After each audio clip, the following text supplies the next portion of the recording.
CM Revanth రెడ్డిపై ప్రజల్లో వ్యతిరేకత పెరిగిందా లేదా? వ్యతిరేకత పెరిగింది అనుకునే వాళ్ళు ఇక్కడ, వ్యతిరేకత పెరగలేదు అనుకునే వాళ్ళు ఇక్కడ. మీ అభిప్రాయం తెలియంది.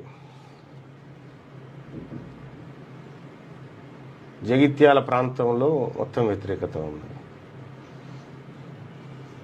ప్లానింగ్ లేని సీఎంకు ఈ పరిపాలన, ఈ వ్యవహారాలు తెలియదు. ఆయనకు తెలిసిన రంగం వేరే.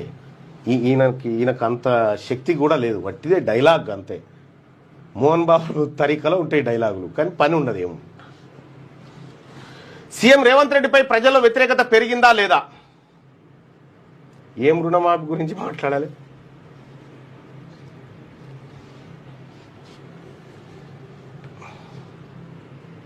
నూటికి 80% మంది వ్యతిరేకత పెరిగిందని చెప్తా ఉన్నారు. ఇక ఇప్పుడు లోకల్ బాడీ ఎన్నికలకు చాలా అద్భుతాలు చూస్తాం. కాంగ్రెస్ పార్టీని ఖతం చేసి పెట్టిండు, అయిపోయింది. మళ్ళీ కూడా ఓటేయకుండా.